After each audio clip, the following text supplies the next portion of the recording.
ஐயா முருகா சரஸ்வதியே முருகா சரஸ்வதியே கந்தருக்கு முன் பிறந்தோ கட்சி கணபதியே வருந்தியே நாங்களைக்கு வந்து வாரோ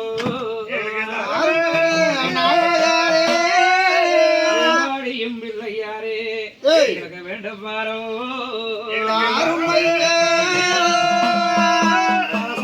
பிள்ளையாரே வந்து ஆதரிக்கோ பிள்ளையாரே எங்களுக்கு பத்தி மதி சங்கடியும் பிள்ளையாரே அதற்கான சத்தியமாதி ஐயா முந்தி முந்தி முந்தி முந்தி நாயகமே கடலோ முருகா சரஸ்வதி முந்தி முந்தி முந்தி முந்தி நாயகமே நாயகமே நாயகமே முருகனல்லா முருகா சரஸ்வதியே கந்தருக்கு முன் பிறந்தோ பிறந்தோ பிறந்தோ கதி கணபதியே கந்தருக்கு முன் பிறந்தோ பிறந்தோ பிறந்தோ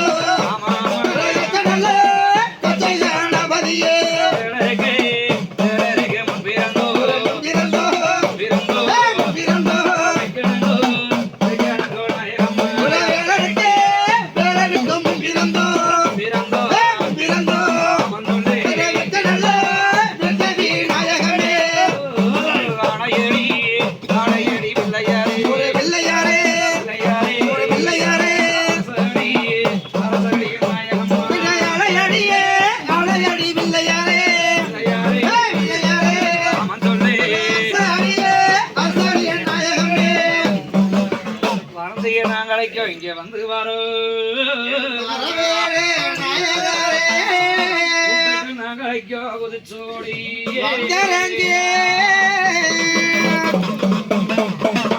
அங்கு ஆதி நல்லா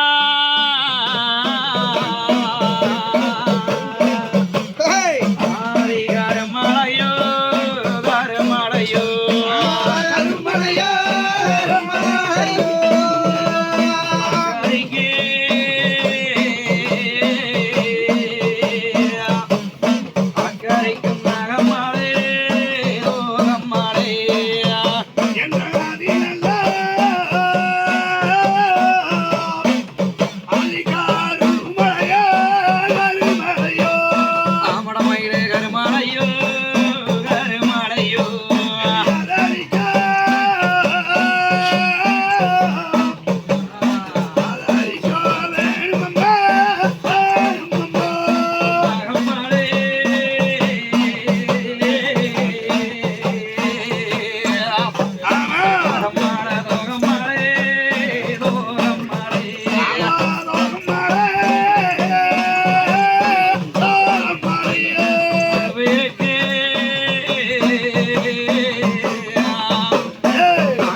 நாட்புறமே அஞ்சருத்தம் மலை அது கைலாசு புறந்ததரகரி நடுவு இருக்கு படைத்தானே ஆதி காலத்தளவானே இந்த மன்னோக நாட்டு சீமையிலே 5 தலை பூசணி நாகனாகப்பட்டது. இந்த மன்னோக நாட்டிலே படைத்த பரமசிவனையும் பார்வதி தாயாரையும் தானே மனதழி யாருக்கும் கிடைக்காத அபூர்வ வரமானது எனக்கு கிடைக்க வேணும், மக்கள் செல்வ வரம் வேணும் சொல்லித்தானே பரமசிவனையும் மனதெண்ணித்தானே வரத்தனைத்தானே கேட்டது. அப்படி கேட்கிற போது பரமசிவனும் பார்வதி தாயாரும் தானே ஒரு நாள் ஒரு வேளையிலே மனம் கணிந்து வந்துதானே இந்த 5 தலை பூசணி நாகனுக்குத்தானே கேட்ட வரத்தை கேட்டவரம் தானே அருளானார்கள். அப்படித்தானே வரும்போது அந்த 5 தலை பூசணி நாகனுக்குத்தானே சிறிது காலம் தானே கழியோ இந்த மண்ணுலக நாட்டில் தானே யாருக்கும் கிடைக்காத ஒரு குழந்தை செல்வமானது அழகான செல்வம் வேணும்னதானே கேட்டதற்கு இணங்க அந்த 5 தலை பூசணி நாகனுக்குத்தானே நாகன் வயிற்றிலே நாகன் பிறக்காமல் நாககன்னி பெண் பிறந்தாள். தேசன் வயிற்றிலே தேசன் பிறக்காமல் தெய்வகன்னி பெண் பிறந்தாள். அப்படித்தான் தெய்வகன்னியாக பிறக்கிற போது அந்த 5 தலை பூசணி நாகனுக்குத்தானே பிறக்கப்பட்ட குழந்தையானது ஆணொன்றும் இல்லாமல் பெண்ணொன்றும் இல்லாமல் அதலை என்ற ரூபமாகத்தானே அக்காண்டியாகத்தானே பிறந்து வந்தது. அப்படித்தானே பிறந்திருக்கிற போது அந்த 5 தலை பூசணி நாகன் தானே பரமசிவனிடத்துல தானே மண்டையிட்டு ஐயா பரமசிவா அம்மா பார்வதி யாருக்கும் கிடைக்காத வரத்தை கொடுன்னு சொல்லுவதற்கு இணங்க ஒரு அழகான குழந்தை கொடுன இப்படி ஆணொன்றும் இல்லாமல் பெண்ணொன்றும் இல்லாமல் அதலை என்ற ரூபத்தை கொடுத்திருக்கிறையே நான் எப்படி போய் இந்த குழந்தையோடு தானே மண்ணுலக நாட்டில வாழ்வது? இப்படி போய்த்தானே ஆணொன்றும் இல்லாமல் பெண்ணொன்றும் இல்லாமல் அதலை என்ற குழந்தை வைத்து வாழ்வதை விட மாண்டும் அடிவதை மேலும் சொல்லித்தானே 5 தலை பூசணி நாகனாகப்பட்டது. செத்தும் அடையவும் அங்க சிவன் பாதோ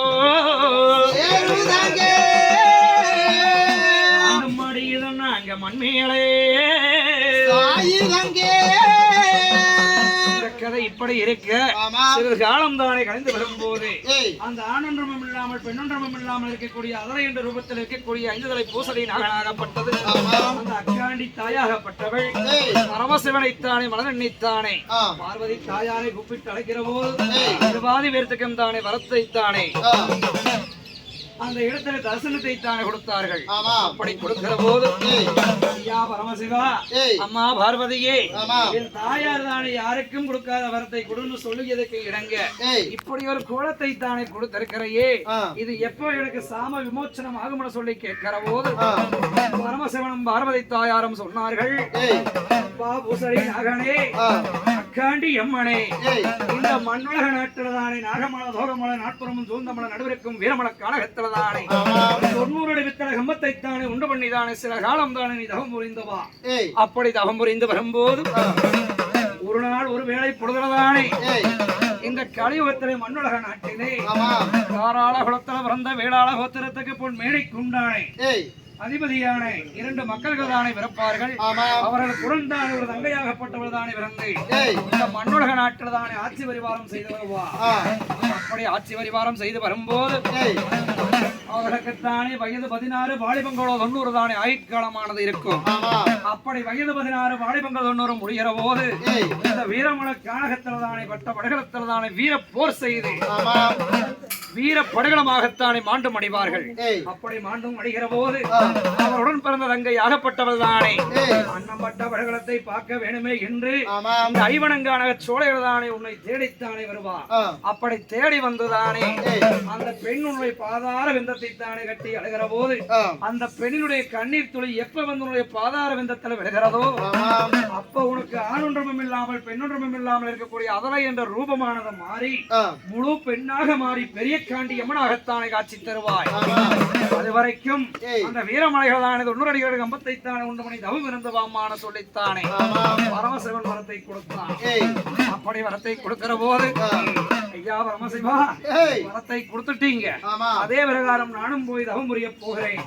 ஆனால் இந்த தன்னந்தனியாகத்தானே நான் பெண்ணான மங்கையாகப்பட்டவள் தானே ஐவரஞ்சோன காலகத்தில் இப்படி போறது எனக்குத்தானே துணைக்கு யாராவது அனுப்பிச்சுடுங்க சொல்லும் போது பரமசிவனும் பார்வதி தாயாரும் அங்கே ஆறு வேறே கண்ணியா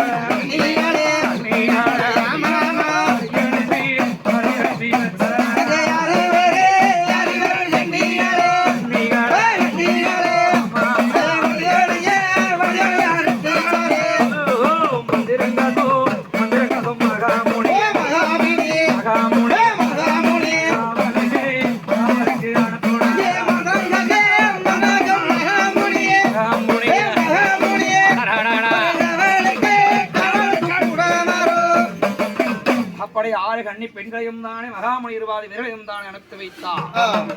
அனுப்புற போது அந்த அக்காண்டி அம்மன் தானே 6 கண்ணி குழந்தைகளை தானே கூட்டிக் கொண்டு வெள்ளவாரா நேரு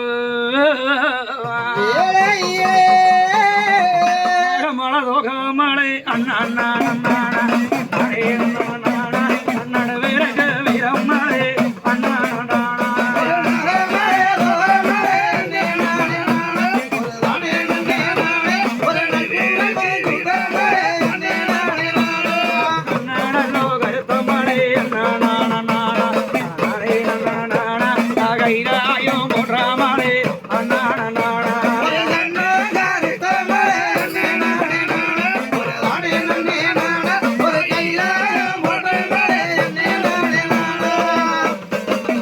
அப்படித்தானே நாகமலை லோகமலை நடுவிற்கும் வீரமலைகளை போய் தவம் இருக்கலாம்னு அந்த பெரிய காண்டி அம்மன் ஆகப்பட்டவள் 6 கன்னி குழந்தையை கூட்டிக் கொண்டு தானே வந்தார். அப்படித்தானே வர வர வர வர வர வர மாயன் ஒரு செல்லாண்டியனுடைய ஆலயத்துக்கு அருகில்தானே வந்தாள். அப்படி வரும்போது இந்த செல்லாண்டி தாயாகப்பட்டவள் பார்த்தாங்க. ஐயோ வடக்கிருந்து மாயக்காரி சூனியக்காரி வாராளாற்றுக்கிறது, எவ்வளவு மந்திரம் போடுறவளாற்றுக்கிறது, கூட 6 கன்னி குழந்தையை கூட்டிட்டு வராளே, யாரு என்னதை சொல்லித்தானே செல்லாண்டி தாயாகப்பட்டவங்க அந்த அக்காண்டி அம்மனைத்தானே ஒரு காட்டி, அம்மா பெண்ணே யாரம்மா எங்க வந்திருக்கிற, எது வடக்கிருந்து வார மந்திரக்காரி மாயக்காரி ஆட்ட தெரியுது, எதுக்கு 6 கன்னிப்பிள்ளையை கூட்டிட்டு வாரேன்னு கேட்கிற போது அந்த அக்காண்டி அம்மன் தானே சொன்னார்கள், தாயே செல்லாண்டி நான் தான் மாயனுடைய தங்கைன்னு சொல்லி சொன்னான்.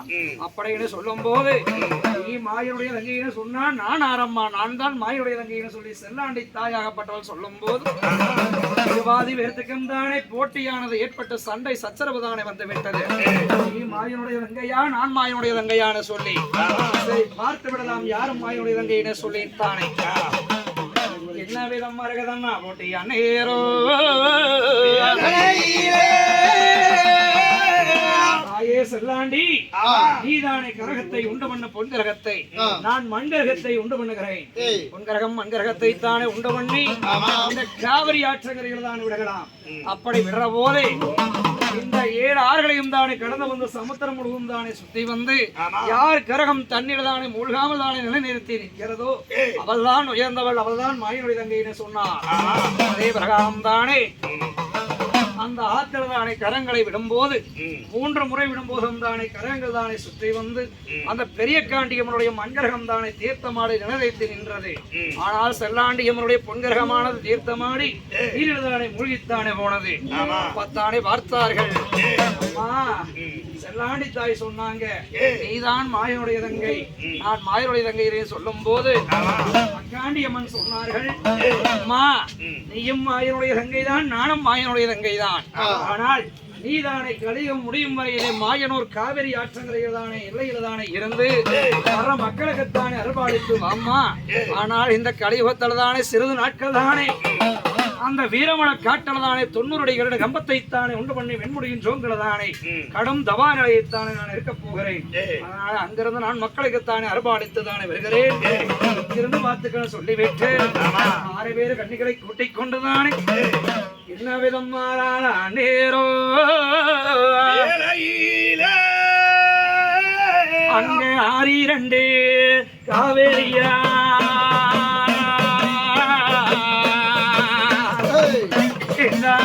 அது நடுவே ஸ்ரீரங்கம்மா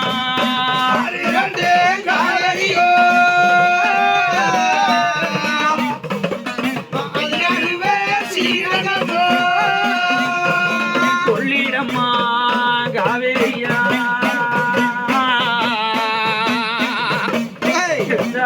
குறைவில்லா ரங்கநாளோ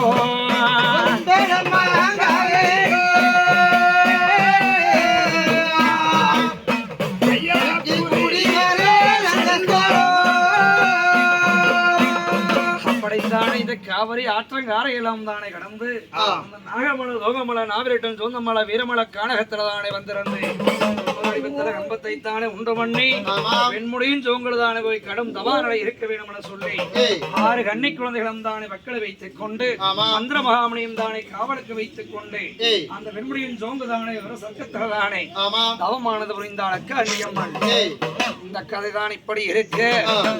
சில நாட்கள் தானே கலியோ மன்னோட நாட்டிலே இந்த வீரமல காட்டுதானே வடநாட்டு சீமையிலே பெருமுடையான் வார்த்தை சொல்லா காலால நித்தம் 1000 விளைவுக்கு நிகழ்ந்துள்ள காரண சுவாமிகளானே முன்னரும் சங்கரம் உடன் பிறந்த தங்கையாகப்பட்டவள் தானே தர்மபத்தினி தாமரைக்கும் குருடையாக்க 1 ரக்கம் தானே தேங்காய்க்கு 3 கண் இருப்பது போல் தேவி தாமரைக்குத்தானே 3 மக்கள்கள் தானே பிறந்து ஆட்சி வரிபாரமானது செய்து வந்தார்கள். தவறாமலம் நித்தியங்கள் மங்காமலம் சத்தியம் தவறாமலம் சேத்திரங்கள் மங்காமலம் வடநாட்டு சீமையில நீ என்று சொன்னால் நீதி குறையாத அளவுக்குத்தானே ஆட்சி வரிவாரமானது செய்து வந்தார்கள். அப்படி ஆட்சி வியாபாரம் செய்து வரும்போது எங்க அண்ணமார் சாமிகளுக்குத்தானே மண்ணுலக நாட்டிலே நாட்டு சீமைகளான எதிரி வகையாளிகள் அதிகம் இருக்கின்ற காரணத்தினால் பல்வேறு சூழ்ச்சிகளைத்தானே விரித்த அதிகார செயல்கள் எல்லாம் தானே செய்து பார்த்தார்கள். ஆனால் எம்பெருமான் மாயனுடைய அருளாலே செல்லாண்டியவனுடைய அருளாலே ஒவ்வொன்றிலையும் தப்பிப்புழச்சு வந்த அண்ணமார் சாமிகள் தானே. ஆனால் தாமரை ஹரிநாட்சி கவனிச்சுதானே அண்ணமார் சாமிகளுக்குத்தானே செல்ல கைலாசம் பொன்னும் வளத்திலே சபத்த வரம் வேணுமா சபத்த வரம் வேணுமா சொல்லி கேட்கிற போது சபத்த வரம் இருந்தால் போதும் சாமி, எங்க மக்கள் தானே கொஞ்ச நாள் ஆண்டாலும் கொடி கட்டி ஆள வேணும், 14 ஆண்டாலும் பட்ட கட்டி ஆள வேணும். அப்படி என்று அண்ணமார் சாமிகளுக்குத்தானே வயது 16 பாலிபங்கள் 90 தானே வரத்தை வாங்கினார். அப்படி வாங்கி வந்த வரமானது சில நாட்கள் தானே கலிய இந்த வீரமலை காட்டலதானே அந்த வன்னி மேல் சண்டையோடு வேடுவரசரோடு சண்டையோடு தானே அண்ணமார் சாமிகளுக்குத்தானே வயது 16 வாலிபங்கள் 90 முடிந்தது.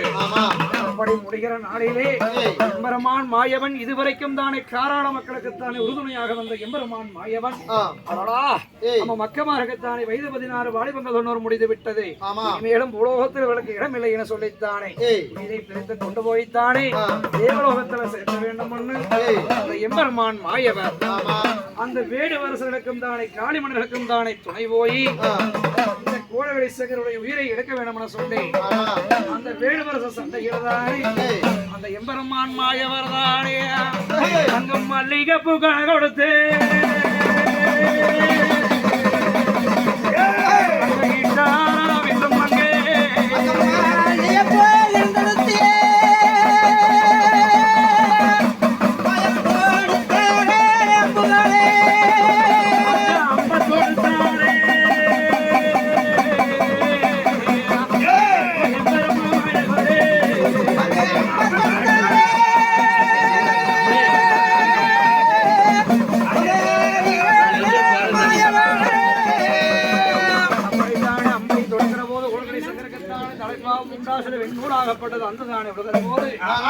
மண்ணுலக நாட்டிலே இதுவரைக்கும் தானே நம்மளை கை நீட்டித்தானே யாரும் பேசியது கிடையாது. அப்படி இருக்க இப்ப யாரோ ஒரு அம்புட்டு தானே வெண்ணூல் அந்த போச்சு, வெண்ணூல் அந்த உளுந்தா என்ன தலைப்பாவ முன்னாசு போய் எல்லாம் ஒண்ணுதான சொல்லி அந்த அம்பை தானே எடுத்து பாக்குற போது சீட் எழுதி இருந்தது. சீட்டை பாக்குற போது காராள மக்களே அந்த தம்பி இருபாதி இருக்கும் தானே வயது 16 பாடிபங்களோ 100 வீரங்களை காட்டலதானே பண்டிவேர் சண்டையோடு வேடுவரச சண்டையோடு தானே ஆயுட்காலம் முடிந்தது. மேலும் இங்க இருந்தால் அக்னியும் சிறலாக பரலோகம் வந்து சேர சொல்லி சீட்டு எழுதி இருந்தது. அதை பார்த்த கூடகடை சங்கரே மாயுடையவர்களாகத்தான் இருக்க முடியும். அந்த கூடகடை சங்கர் தானே படகளத்தில் தானே தன்னுடைய வாழைத்தானே உடையுருவி வானத்தை நோக்கித்தானே நிறுத்த வச்சு ஓடி ஒடியாந்துதானே வாழ்ந்துதானே தன் உயிரைத்தானே மாய்த்துக் கொண்டார். அப்ப பெரிய சாமி துறை தானே சங்காரம் பண்ணிட்டு இருந்தவர் தம்பி காணவளை வந்து பார்க்கிற போது அட தம்பியே போயிட்டா உனி நாம போய் வடநாட்டில் ஆட்சி பரிவாரம் செய்வதா அப்படி என்று தன்னுடைய சேரப்பொழுது சிரமணி பட்டா வைத்தானே உருவி வானத்தை போல் நிறுத்திக் கொண்டு ஓடி வந்ததானே வாழ்ந்தானே மாய்த்தா. இப்படி வந்தவடைகள் அத்தனையும் தானே எம்பெருமான் மாயுடைய சூழ்ச்சியாலே அனைத்தும் தானே மாண்டம் அடைந்தது. இந்த கதை இப்படி இருக்கு. அந்த தங்காவத்தனை ஆகப்பட்டவள் தனியருக்கு மாளிகளதானே ஆதிமார் பெண்ணோடு இருந்து கொண்டார். அப்படி ஒரு நாள் வேளையில் அண்ணமார் சாமிகள் வட்ட விடகணமாக விடுகிற போது துள்ளி எழுந்த துயகனா கண்டது போல அலறி எழுந்த அலகனா கண்டது போல அண்ணமார் சாமிகள் மாண்டம் அடைந்துட்டதாக சொப்பனத்துல கண்டு அன்னப்பட்ட விடகணத்தை பார்க்கலாம் சொல்லி தங்காவத்தனை ஆகப்பட்டவள் தானே வடநாட்டு கோட்டையிலிருந்து படுகளம் பதைகளதானே வெகு தூரம் தானே கொடி நடையாகத்தானே வந்து கொண்டிருந்தார். அப்படி வரும்போது அந்த பூவண்ணாம்பலத்துக்கு அருகலதானே அந்த அக்காண்டியம்மனுடைய வெண்முடியும் தவசக்கு அருகலதானே தங்காவத்தனி தானே வரும்போது அந்த அக்காண்டியம்மனைத்தானே கண்ணில கண்டாள். என்னடா கொடுமையா இருக்குது, நாமளே கொடுமைன்னு ஒரு கோயிலுக்கு போகலாம்னு சொல்லி போற மாதிரி அண்ணனத்தானே போய் பாக்குற ஒரு உதவின்னு போய் கேட்கலாம்னு போனா அங்கேயும் வந்துதானே அங்க ஒரு குடும்பம் கொடுத்து ஆடின மாதிரி ஆணொன்றும் இல்லாமல் பெண்ணொன்றும் இல்லாமல் அவளை என்ற ரூபத்துல இருக்கிறது. என்ன பண்றதுன்னு சொல்லி தெரியாம தானே சரி இருந்தாலும் பரவாயில்ல இப்போதைக்கு வீதியா இருக்கிறாங்க போய் உதவி கேட்கலாம் அண்ணமார்களை பார்த்து ஆகணும்னு தானே அக்காண்டியம்மனுடைய பாதார விந்தத்தை புடிச்சு அழுகிற போது கண்ணீர் துளியானதானே பாதத்தில போய் இழந்தது. அப்பத்தானே ஆணொன்றமும் இல்லாமல் பெண்ணொன்றமும் இல்லாத அதலை என்ற ரூபமானதும் மாறி முழு பெண்ணாக மாறித்தானே பெரிய காண்டியம்மனாகத்தானே காட்சி கொடுத்தார். அப்படி காட்சி கொடுக்கிற போது அம்மா தங்காயி நீதானே வடநாட்டு செவிகளை வந்திருக்கிறாய் என்ன வேணும் அம்மா ஏன் நடக்கிறீங்கன்னு சொல்லி கேட்கிற போது அம்மா எங்க அண்ணமார் சாமி தானே வண்டி மேல சண்டையோடு தானே போனவைக ரொம்ப மேல் சண்டையில போனவைக தானே மலை காட்டுல வட்ட படகலமாகத்தானே மாண்டம் அடைந்ததா சொப்பனத்துல கண்டுட்டேன் அம்மா எப்படியாவது போய் எங்க அண்ணமார்களை நான் பார்க்க வேணும்னு கத்தி கதறித்தானே கூத்தாடித்தானே அழுதார் தங்காவர்த்தனை அப்படி அழுகிற போது அந்த பெரிய காண்டியம்மன் சொன்னாங்க அம்மா ரங்கமே உங்க அண்ணமார் சாமி தானே வீரமலை காட்டுல மாண்டம் அடைந்திருந்தால் அது வீர மரணமாகத்தான் இருக்க முடியும் அதனால நீ அழுகாத அம்மா முன்முதுக காமிச்சத்தானே நெஞ்சலதானே குத்தி மாண்டிருப்பார்களோ வழியோ